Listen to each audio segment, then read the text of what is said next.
Hi, good evening, everyone. I welcome all of you for today's session. So today's session, the purpose of today's session is is to just engage all of you, all those students who have attended the previous session, or even if they have not attended the previous session and they are genuinely curious about this discipline, like what is it all about, what has to be studied, what kind of breakthroughs are like required for it, what kind of approach one needs to have. It is like for those students that I would be substantiating the given dimensions. So in between, I'll encourage all of you to keep raising your questions. I'll just look into your questions, and accordingly I shall engage with you. And whatever are your doubts, whatever are your possibilities, I'll see to it that what kind of dimensions can be created for all of you. All right. So please just let me know that what kind of challenges you experienced in last couple of days while going ahead with the given possibilities related to it. So just like feel easy and like just keep asking whatever are the subsegments. I'll just keep substantiating it. Also, if you have started with NCRTs and you have any kind of challenges associated with NCRTs, then please let me know. I will be like substantiating it for all of you. Okay. So over here, when we are discussing about this given subdimension associated with sociology, and if you are like exploring the option, just a moment, I'm just, yeah. So good evening, Khushbu, and good evening, Nikhil. So when we are talking about this given optional, we will be reflecting upon what is it going to offer to us. In the previous session, I discussed with all of you that how sociology optional is very helpful compared to many other optional subjects which are quite popular but not so scoring. Or even if it is interesting, sometimes the sufficient material is not available. The sometimes with few optionals, the subject can be too wide. The possibility of the syllabus can be too exhaustive, and smaller optionals, like for example, we can see the smaller optionals like anthropology. They are very interesting, but at the same time holds no relevance with UPSC syllabus. So today I thought that in previous session I gave you an insight, a comparative insight between sociology and other optionals, and I showed you a couple of previous year questions. So today I thought I'll delve into the syllabus so that I give you a sense of connectivity with the same. If it is your first session and you have any doubts, feel free to raise your question. I'll address it accordingly. Good evening, Romitanshu. So when we are going to start with this, I thought I'll show you the like mark sheet of Nilesh of like this is to like this year's mark sheet. You can see Nilesh Goyal 2024, and he scored All India rank 77, and the core role that was played in his selection was actually optional subject. You can see in essay it's neither good nor bad going by this year's marking, because this year we all could see that essay marking was pretty bad. All India rank 1, she had 100 marks, and between rank 1 to rank 5, only one student had like 149, which was the highest. The rest of them were like struggling between 109, 108, 112. One had 118. So rank 1 to rank 6. So we could see that people were actually struggling. So this essay marks is pretty mediocre. It's like not too bad going by this year's marking. Majority of the students, they struggle to even touch 120. So I'll just call it as a mediocre marks. Here you can see in sociology, this student has received 293. You can see that, right? So this 293 has actually played a very vital role in his selection, because you can see in personality test, in interview also, the student has fared pretty average marks like 155. This is the marks with which students can land up between revenue services, auditing, accounting. So 155 is very average. You know that in interview nowadays students are getting 200 plus as well, 209, 10, like that. Well, 200 is quite coveted and rare a breed, but 180, 185 is something which generally students get who are recommended as IAS officers. So getting 155 and getting in essay also very average marks like 112. So the real game changer proved to be in this case, you all can see, that is ethics. And after ethics, you can also see the game changer is associated with the optional paper, that is 293. Simultaneously, in the previous session, I had shared Lakshman's mark sheet, though he was not recommended like 2 years back, but he was the topper of sociology with 304 marks. So I told you that scoring good marks in sociology is possible, and at least sociology doesn't backstab in your selection. If it is a well prepared optional, it doesn't stab you. Along with that, we can also see Animesh's mark sheet I had shown just for a brief recap. I thought I'll just show this as well. So you can see this is like 286. So 286, 293, like getting decently good marks, right? So, with respect to this, when on this note, when you are able to connect with the possibility of scoring in this optional, let us reflect upon what kind of breakthroughs are required to gain a grasp, to gain a like insight and a grip related to the preparation. So, all those students who have started reading NCRT and they are curious with respect to any concept or anything they are not understanding, you can ask it today, or my mail ID is already there. When the session will get over, I'll again share the mail ID. So you can always reach out to me, and like on the basis of your questions, I'll keep responding to you.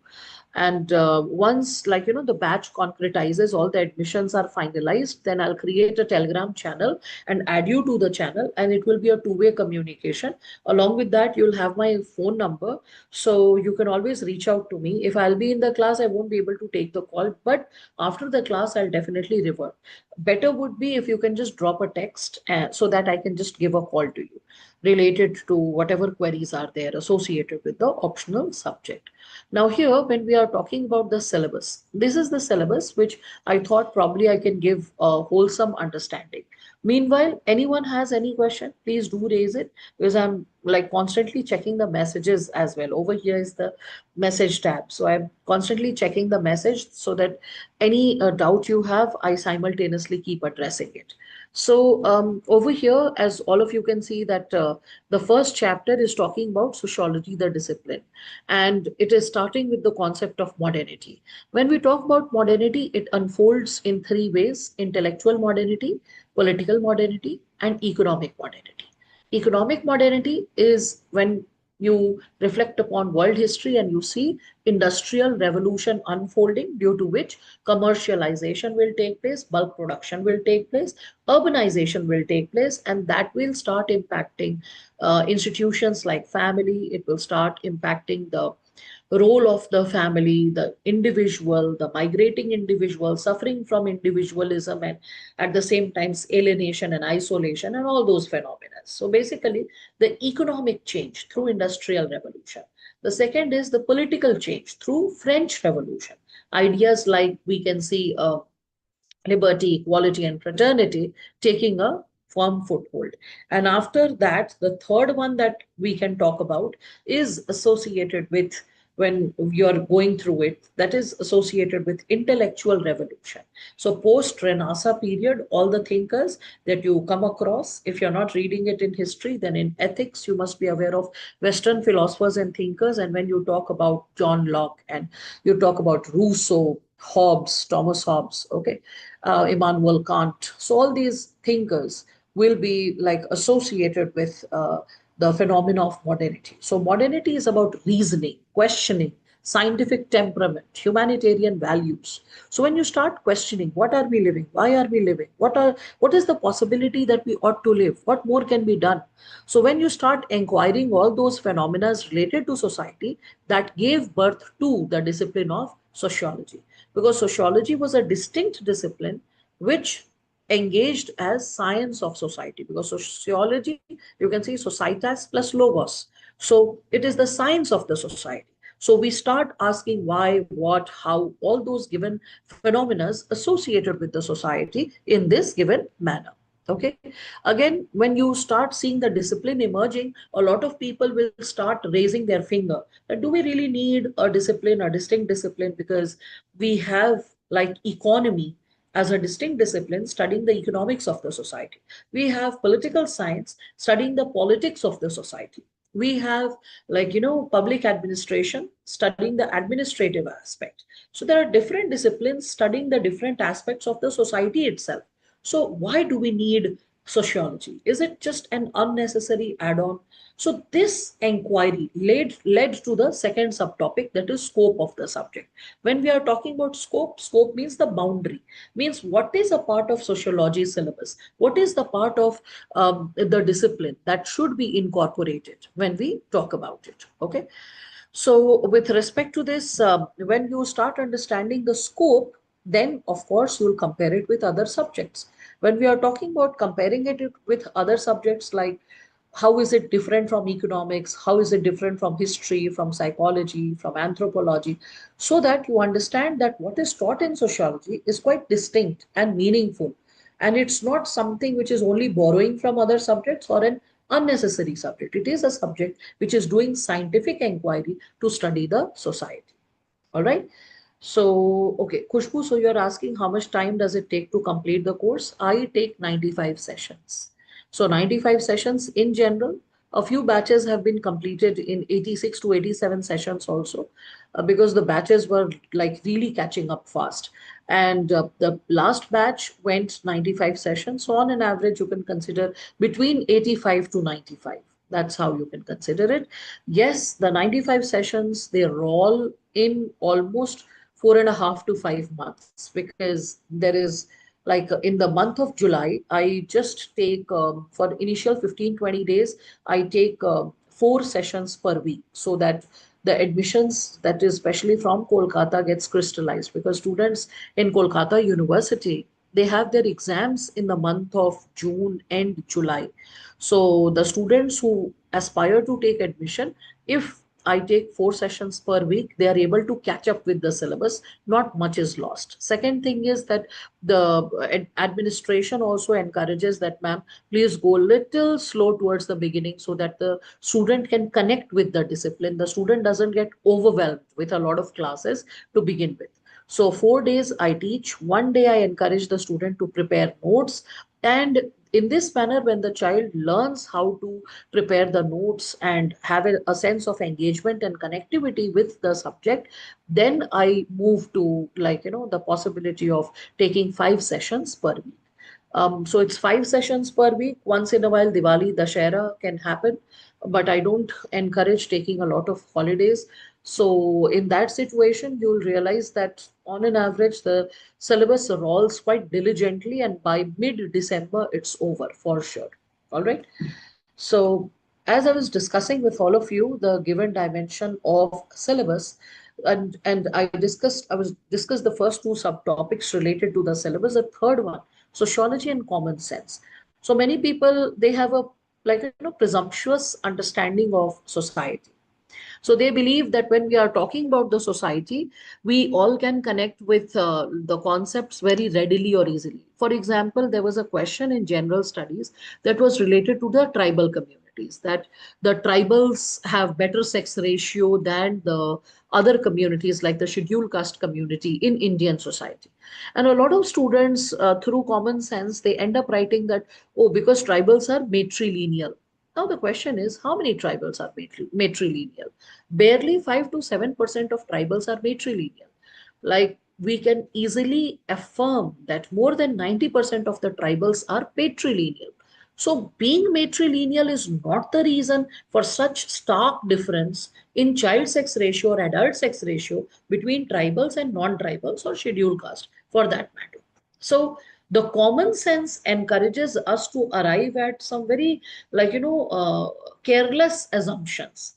So what is the role of, like, let's say, common sense, and what is the role of it in developing sociology as a discipline, is something which is a matter of inquiry.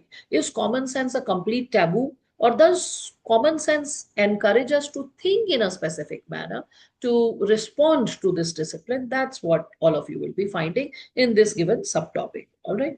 So one of the students, she's asking that her background is zoology, and is it okay to choose sociology over anthropology? Well, as I shared, that all the optionals are really good. So, like, that intellectual poaching that come to my optional and this is the best, this kind of, like, unethical approach I won't have. Any optional is good if you're really curious and motivated. I can tell you what sociology can offer, which anthropology cannot. So, sociology can help you in several subtopics, as I had discussed in the previous session as well. That you can see that here the first topic is connected to history when we are talking about European history. And as I was sharing, that it talks about French Revolution and Industrial Revolution and a period of Renaissance, which it gets a sneak peek in world history also and in the topic of ethics also. Western philosophers and thinkers, there also you get a sneak peek of it. Simultaneously, there are a lot of topics, like, for example, if I show you the topics, then here you can see work and economic life. And here, when we are talking about labor and society, formal and informal organization of work, when we are like reflecting upon topics like gig economy, like the informal sector, the labor, we get so many questions very frequently in general studies related to these subtopics. Simultaneously, you can see that other than gig economy and all, which is asked in GS paper 1 Indian society, or labor and informal organization of work connected to economy, you can see politics and society. So here you can see this power elite, bureaucracy, pressure groups, political parties, nations, states, citizenship, all these topics are there in your GS paper 2 polity and governance. Protest, agitation, social movement, all these topics get connected to post independence history as well as polity. So it helps in all these areas. You can see topics like religion is there, whereby you have fundamentalism or you have family. So all these topics are helpful in Indian society. Social change, you will be seeing, like theory of development and dependency is connected to international relation.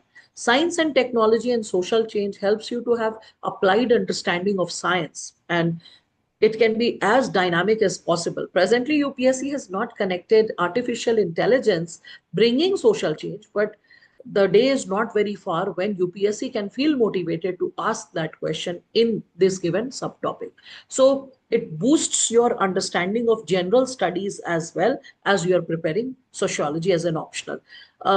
And a good teacher in anthropology can complete it within 70 sessions. So here you may have to study something around 20 sessions extra, but those extra 20 sessions are not a burden or extra baggage, because they are connected, not those 20 sessions. Majority of the syllabus of sociology is connected to GS paper 1, 2, 3, or 4, which is not the case with Anthro. Anthro 17 sessions, like 70 sessions. If I remove the topic of tribals, then I can confidently say around 65, 68 sessions are exclusive to Anthro. There is nothing to do with the general studies preparation. So that's what probably sociology can add to your preparation. All right.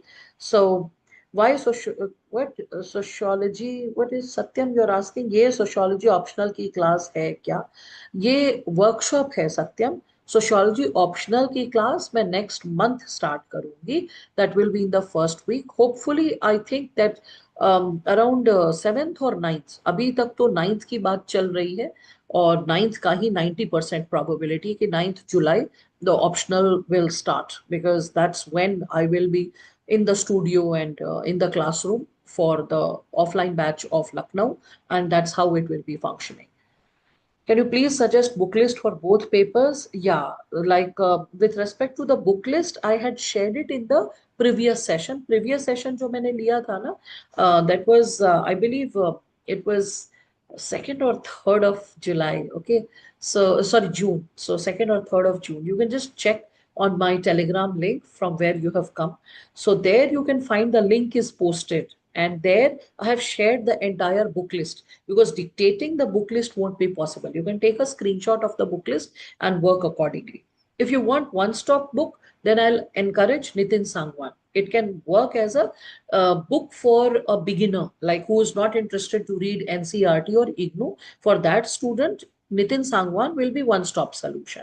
But the moment you start delving deeper in sociology, which is pro UPSC level, and that level of content and engagement, then I will be sharing this with you, that you will need a bit more, because Nitin Sangwan does not have like criticism and relevance on many topics And along with that, some greater current reflection from sociological perspective, which I pick from sometimes EPW and sometimes the sociology journals. So that is something which needs to be engaged with. All right. So, ma'am, so society is very vast and complex. So how can sociology provide a final generalized answer to every problem? Well, it cannot provide a generalized answer to every problem, nor does it claim to provide a generalized answer.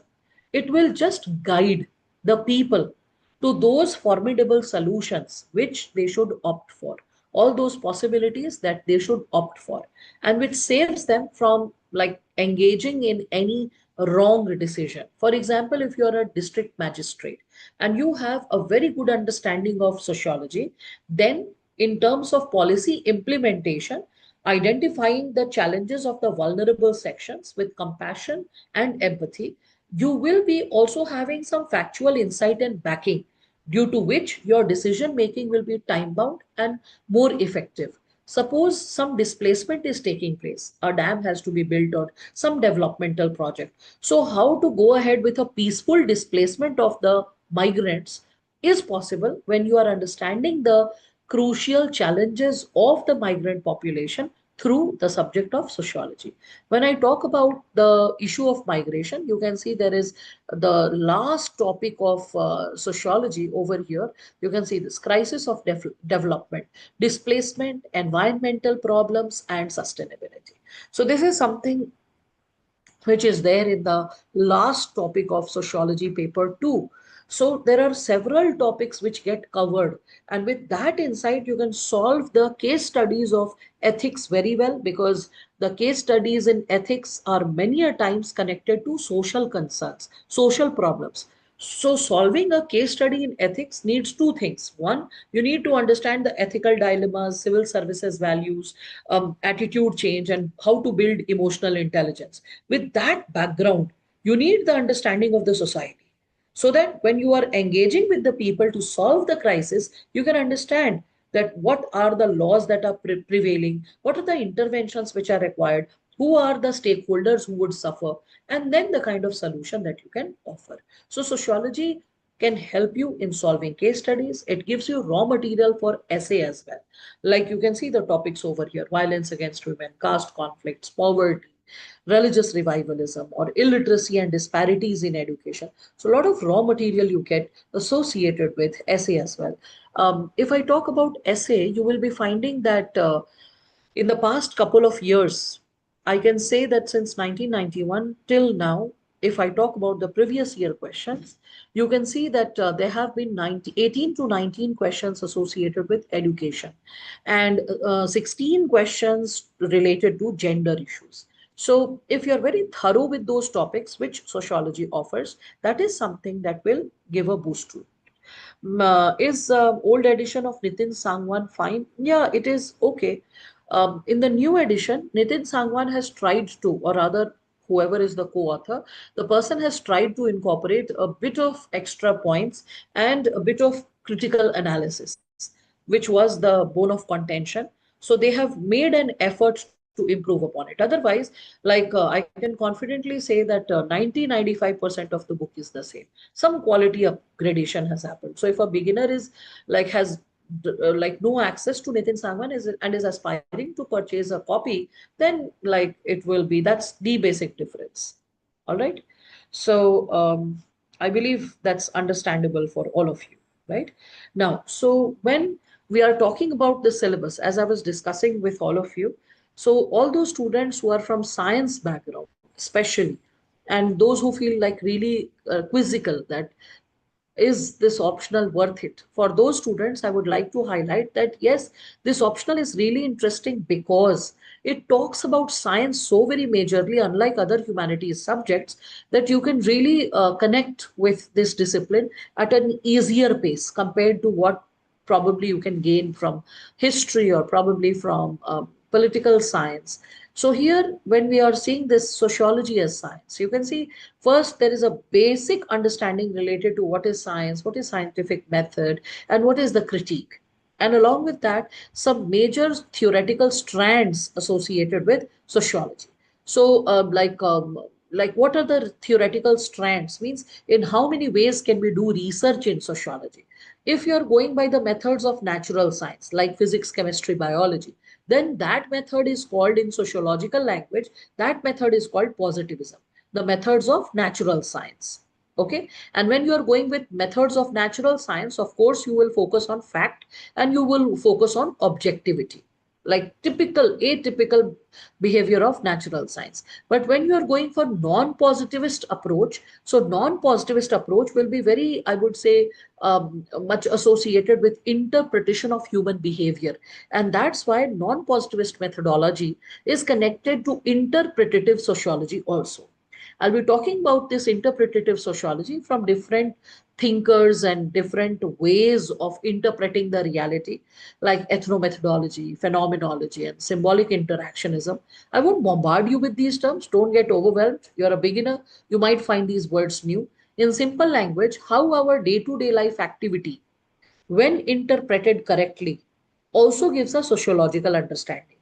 Even if our day-to-day activity is not interpreted correctly, how that also builds human relations, that's also studied. That's what non-positivist methodology is connected to. Means this is the non-natural method. Means it's not natural science, physics, chemistry, biology, fact objectivity methods are not used here. Here it is totally focusing on interpretation. All right. Then we come to the third segment, that is qualitative and quantitative research methods.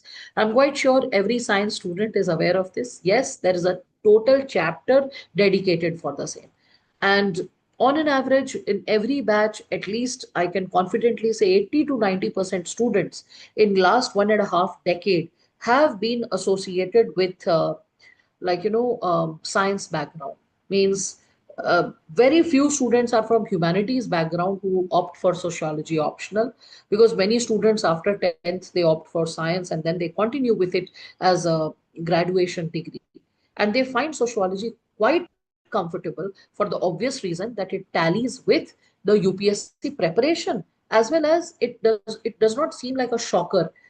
It has some relatability with a science student. A science student feels more comfortable and connected with these words. So you can see techniques of data collection, variables, sampling, hypothesis, reliability, validity, all these given dimensions. Now there's something more which all of you will be seeing, that a student when is preparing for sociology as an optional and is understanding it as a science of society. So though it is a science of society, but you and I are not the true scientists, because we are not writing the research thesis or writing a PhD. So if we are not doing the research and if we just say things out of common sense, that won't be sociological. So to make our answer sociological, we borrow the research work of thinkers, and that's how thinkers come into the play. So in our syllabus, we will be finding that there are some 6 very important thinkers who are there in the syllabus.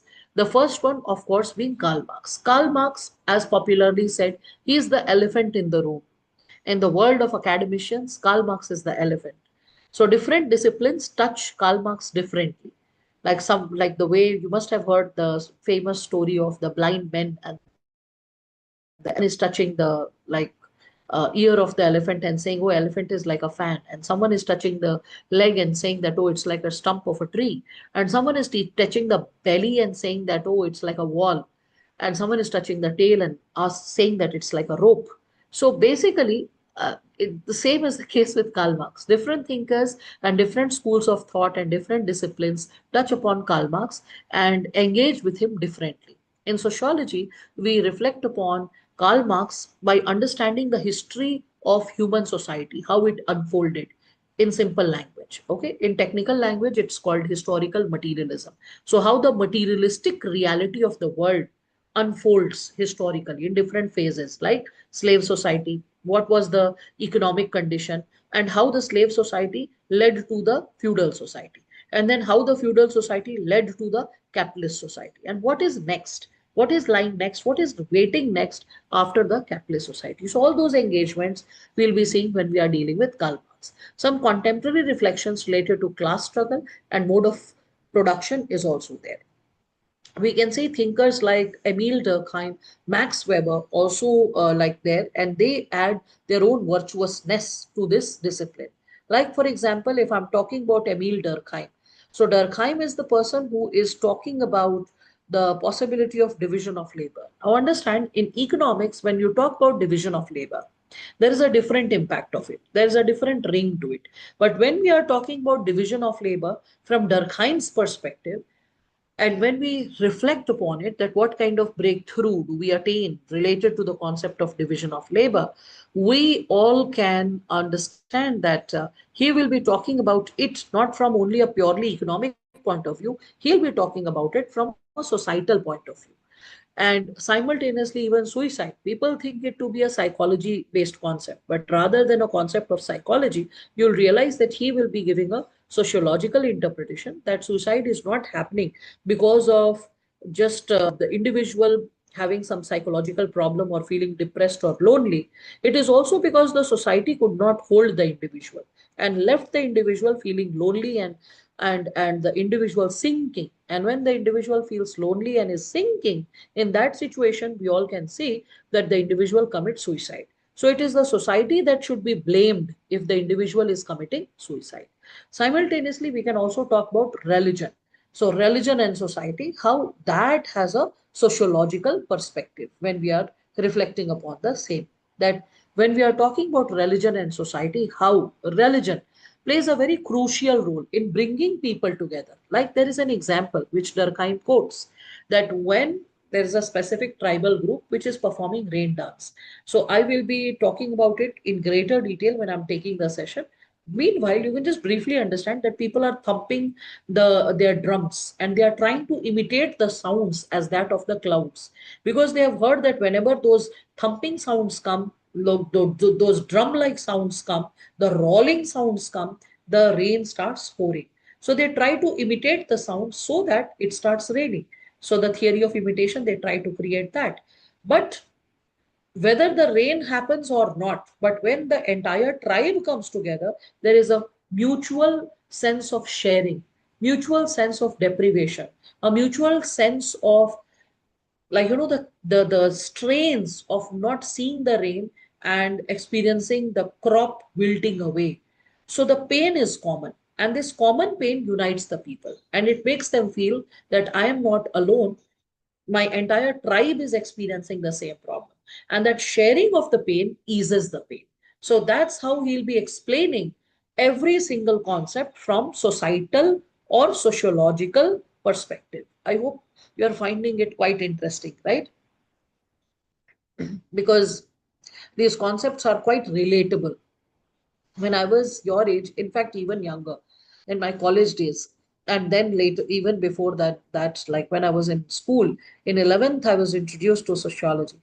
And what I really loved about this discipline was how beautifully, it explains all the different types of societies, whether tribal or rural or urban. It gives, a plethora of emotions and at the same time objectivity to understand the people, their possibilities, their culture, their dynamism, and all kinds of interventions which is required for them. So I was really, quite overwhelmed. I was also a student of literature because I did double masters, and in the discipline of literature, I realized that the journey is from individual to society, and in sociology, the journey is from the society to the individual.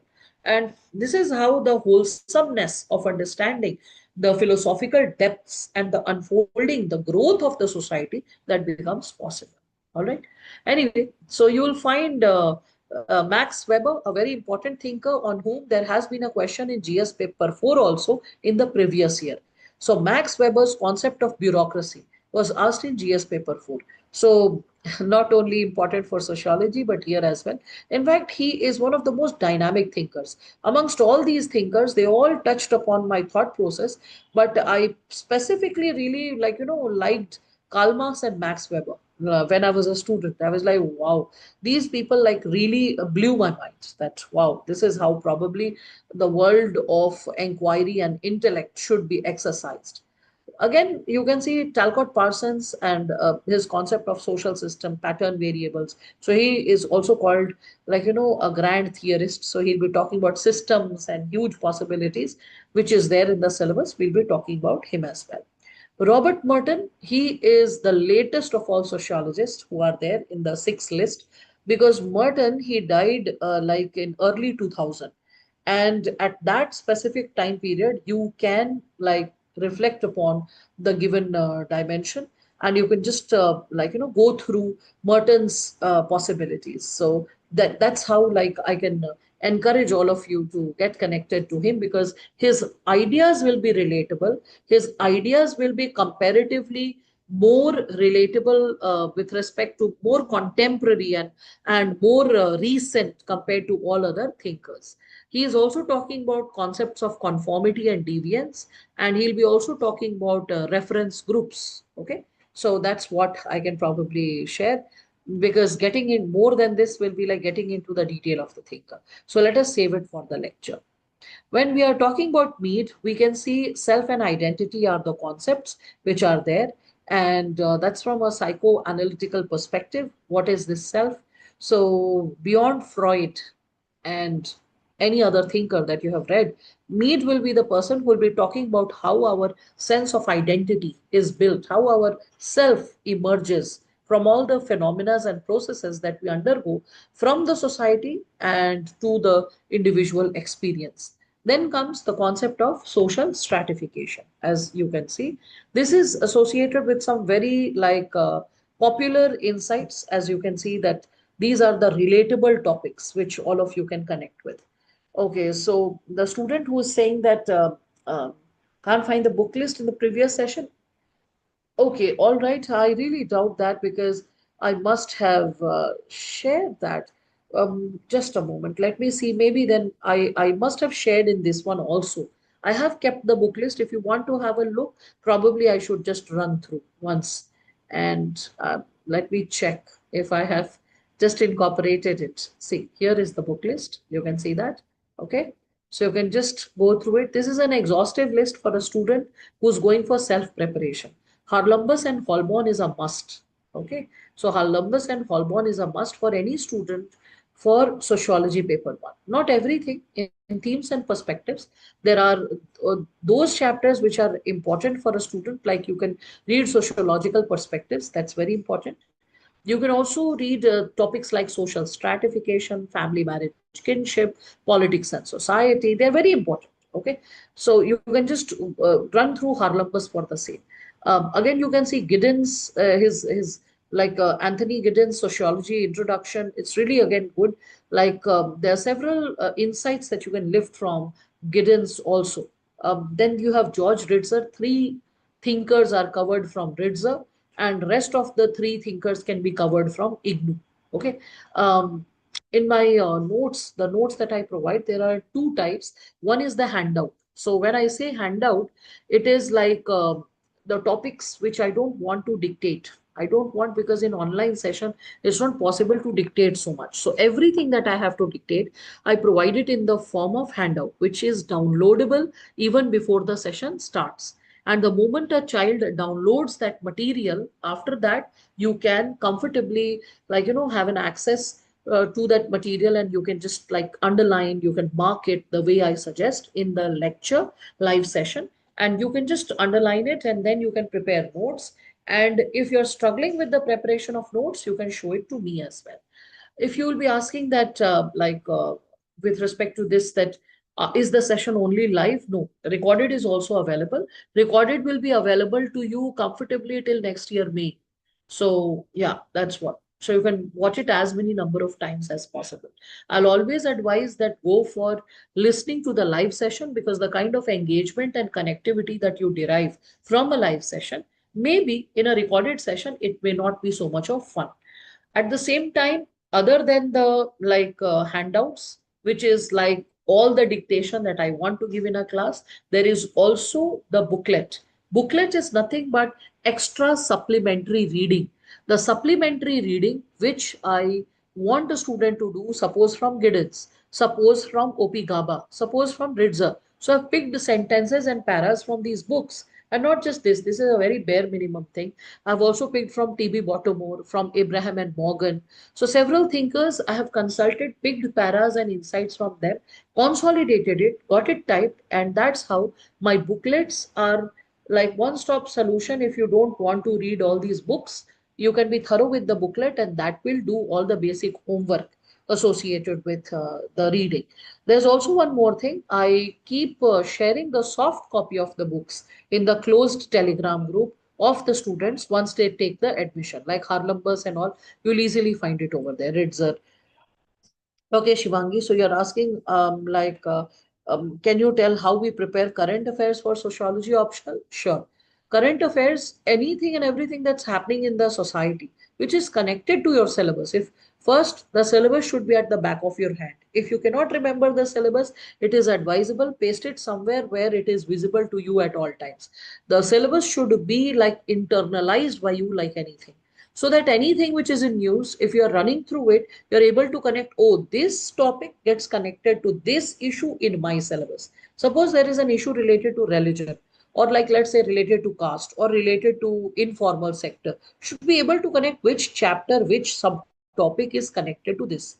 So that is how you can go ahead with it. If I have a closed EPW group, economic and political weekly group.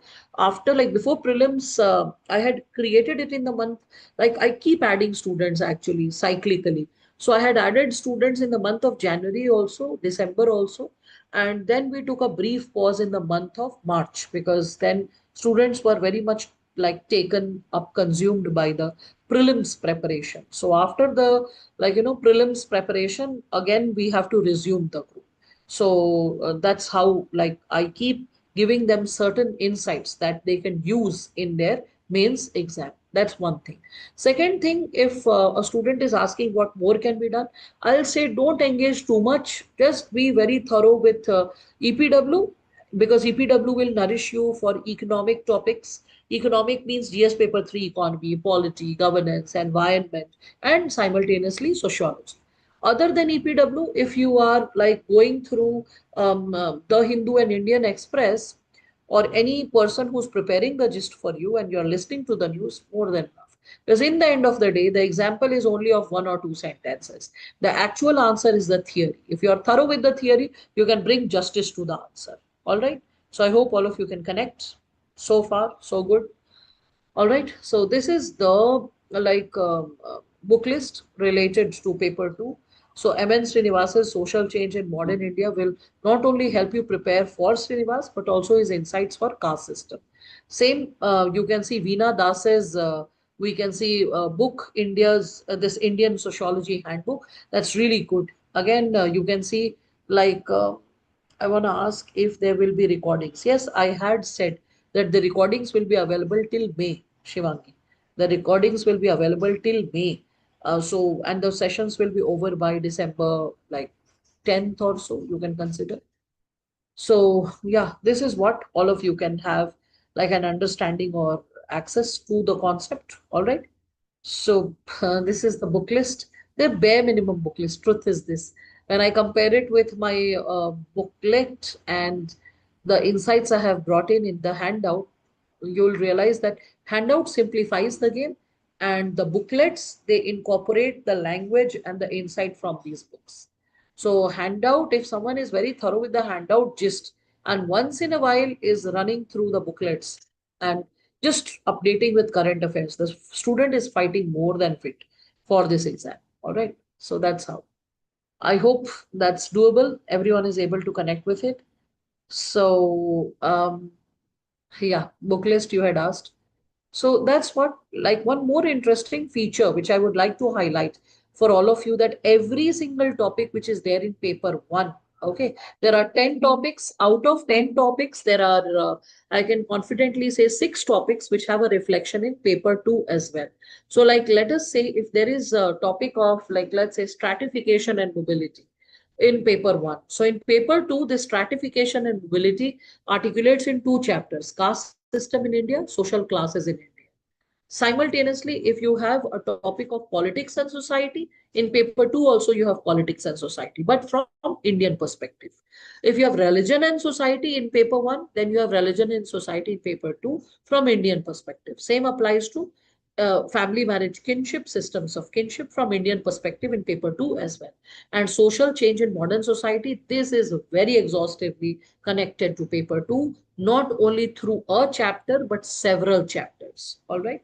So here is paper 2. Paper 2 gives you its own list of thinkers like Ghurye, Srinivas, A.R. Desai. There are other thinkers also which are not like explicit here, but they are there in the syllabus, like Professor Yogendra Singh. The moment I say modernization of Indian tradition. Simultaneously, you will be finding other thinkers when you reflect into the chapter of caste system. Like you can see over here, other than G.S. Ghurye and Srinivas, you have thinkers like Louis Dumont, you have Andre Bete. So that's why you have a list of thinkers in paper 2 as well. Because we are not the researchers. There are researchers who have done research and they have brought dignity to the discipline. They have brought scientific inquiry to the discipline. So if we are not doing the scientific inquiry, we are the ones who are like, borrowing their ideas to bring in depth to our possibility. Ma'am, for self-study, should we follow all this? Yeah, definitely. When you're going ahead for self-study, just be judicious. Suppose if you're referring IGNU for Parsons and Merton and Mead, then try to prepare short notes, very brief gist. And like, let's say if you are like referring to IGNU for chapter 1, sociology, the discipline, then also like remember that IGNU is for those students who are into self-preparation. And the university professor knows that. So the university professor ends up getting everything typed which the person would have spoken in the class. So IGNU is the most detailed, most exhaustive, and most authentic source for self-preparation, right? So any topic you are getting stuck up with, just refer to IGNU comfortably. A few topics get connected to BA notes and a few topic gets connected to MA notes. So that's what I can probably say. Okay. Again, in paper 2, as I was sharing with all of you, that you have rural society, as you can see, rural and agrarian social structure. You have tribal society, you have the tribals issue, pre-independence, post-independence, even contemporary issues are also asked quite often. And after these areas, so I told you, remember, caste, class, social stratification getting reflected in sociology paper 2. Kinship is there, kinship is here, religion is there, religion is here, right? Change is there, social change, and social change is here. I told you social change articulates itself in several levels. So social change in rural India is covered in rural and agrarian transformation, right? Again, we can see that industrial and urbanization. So industrialization and urbanization is yet another extension. When we are studying about rural society, when we are studying about tribal society, then we also study about industrial society through these topics and how industrialization is unfolding, urbanization is unfolding in the Indian society. Then we can see politics and society in paper 1 and paper 2. Social movements is the topic which gets connected to pre-independence history and post-independence history. So this nurtures you related to that. And then we can see population dynamics. Yes, this topic is there in human geography, GS paper 1, Indian society, GS paper 1. So that gets completely prepared from whatever is taught here. And last chapter is challenges of social transformation. So I hope all of you can connect with that, right? Again, so those students who wanted the book list, I have prepared the book list and it is over here. It's a very brief book list, trust me. The list can go on and on, more can be added. The safest bet is go with Harlambus and Falbon, go with IGNU study material. Nitin Sangwan will ease your journey by helping you to understand how to prepare key points or notes accordingly. There are a few questions which again I picked so that you can see that how it is connected to GS. So here, this GS paper 1 question, this GS paper 2, like GS paper 1 2019 question, and then again GS paper 1 2018 question. There was this question, globalization is generally said to promote cultural homogenization. This is what should be like expected for it to like promote. But due to this, cultural specificity appears to be strengthened. What is cultural specificity? So cultural specificity is the diverse culture, the different types of small and big cultures existing in India. That is the different traditional pockets of India. So this question of sociology are tradition and modernity antithetical to each other. So this modernity is getting covered in globalization. You can see that. And this tradition is getting covered in cultural specificity. Again, if we reflect upon the same, the similar questions were asked in 2019 and 20, repeating itself. Like, are we losing our local identity? Now, what is local identity? This cultural specificity is nothing but local identity. And what is, like, we can say, the possibility of global identity? Global identity is globalization, or in other words, cultural homogenization. Same. Is diversity and pluralism in India under threat due to globalization? So, diversity and pluralism is nothing but, if we reflect upon it, it's nothing but local identity. When local identities will be preserved, we can see diversity existing. And if local identities are threatened, then we can see homogenization occur. So, sociology helps you majorly in different like papers preparation. You can see the sociology paper 2 question connected to GS paper 1 question. Once again, this is connected to the tribal issues, like tribal connect the definitional problems of tribals, and it was asked pretty straightforward in sociology. This was asked in GS in a more twisted manner. Given the diversities among the tribal communities, under what specific contexts do we consider them as a single category? First, because the tribal communities are diverse, that's why we have definitional problems. Due to this diversity, it is hard to define the tribal, the different tribes showcasing different possibilities. All right. Now, again, you can see this specific question in GS2, it is asked. This and the sociology paper 1 question. How is civil society useful in deepening the roots of democracy? And in GS paper 2, you can see this. Can civil society and NGO present an alternative model? So you can see this. Civil society and NGO. What is civil society and NGO? This the continuation. So you can see that somewhere the concerns which are dealt with, some the topics which are taught in sociology, that is something which is dealt here as well. Okay, so Shivangi, as you're asking for answer copy evaluation, we have what has she written? We have we have to send it to email, or there will be a Zoom session for the same. Well, Shivangi, there are two ways in which I deal with the answers. First, if a student is in any form of answer writing that and getting it evaluated from me, then I do the same. Presently, like students who are writing the mains, and their mains is on 22nd of August. So most of them will be through from answer writing and all till 15th of August. So first I like keep paying attention more to them because their life is at stake.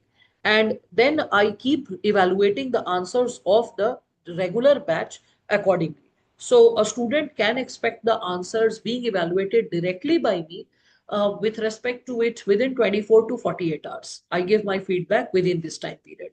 The moment this is over, means the mains exam is there and the students who are writing mains get engaged, then at that time, I just move to the present batch and then I start evaluating their answers more within lesser time period. One. Second, if it is a test series, then in the test series, I not only get the answers evaluated, but I also provide reference material, which is an add-on value to whatever I have taught. Third thing, whenever I complete a chapter, I discuss the previous year questions. And as I discuss the previous year questions, I just keep opening the approach, all right, that what should be the tentative approach associated with the answer, all right, because it is the approach which will give the breakthrough, all right. So that is what probably you can understand, and that's how you can expect the answers to be dealt with. Yet if a student is getting, like, let's say, stuck in a specific explanation or not understanding it, then one-on-one session is conducted. Most of the times over a WhatsApp call or something like that, I'm able to handle it. If it needs more attention, then yes, I can schedule a Zoom session for the same, a 2 hour session or whatever. But most of the times over a WhatsApp call, because in video call you can do the screen sharing and you can showcase like whatever is the answer. So the student can do that screen sharing, show the answer, and I can keep highlighting that here, this is what should have been written, here, this what, and the student can keep noting down in the copy and correcting the same. So that's how. And I hope that's understandable, right? Okay, then, so as I was showing you the question, so I'd showed you GS paper 2 and GS paper 3. Like this is, you can see this is the question of land reforms, marginal and small farmers in GS paper 3, and land reforms taught in sociology paper 2. And that's how GS paper 4, last but not the least, the GS paper 4 is there, and sociology paper 1 question. So the major function of education is the transmission of society's norms and values, and that is what is asked in paper 4, because in paper 4 we have the topic of inculcation of values by family, educational institutions, and society. All right.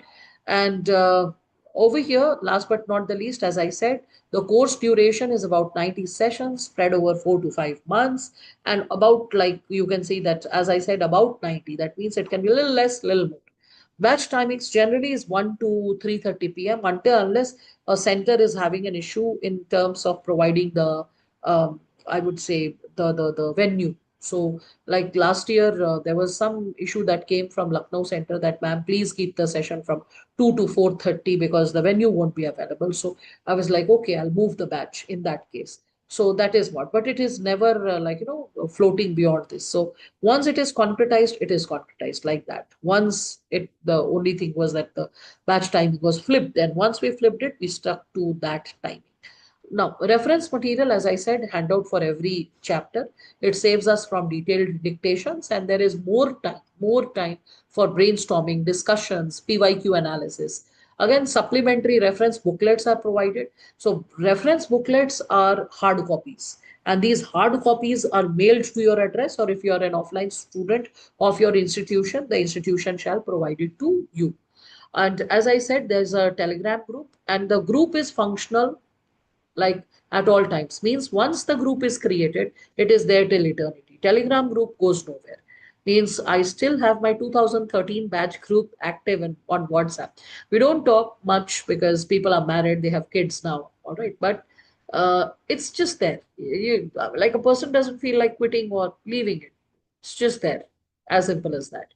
So in the similar manner, Telegram groups I started creating post COVID. So it's just there. It will always be there. It's not going anywhere. So we can also see, we also engage in various techniques, how to blend the contemporary insights like EPW, as I shared. Once in a while, a few articles of Yojana and Kurukshetra and the leading news dailies. That can also be incorporated, related to the chapters which are in news, and we can, that is how, enrich the portion accordingly. Regular doubt clearing sessions, of course, I mean, that's a basic promise which any teacher should make. If the child is doubtful and is not, the challenges are not resolved, then the journey is not worth it. Because in the end of the day, the purpose of doing all this is that the proper hand holding is done for the student.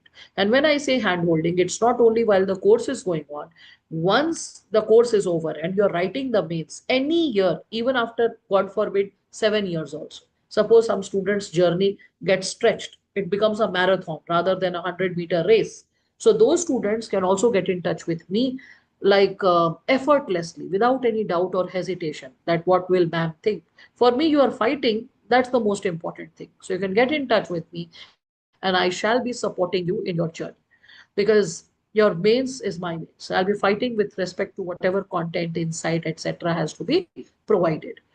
Again, we can see that the link of the lectures associated with leading sociologists or thinkers from India and world, I keep sharing that also. Like if I feel that this concept, other than what the student has heard from me, the student should also listen to it from a leading sociologist, then I, in that case, and the lecture is like simple, doable, but after my lecture, the child can really connect. The child will not find it very tedious or tough. Then I have a tendency to share those lecture links as well. Okay.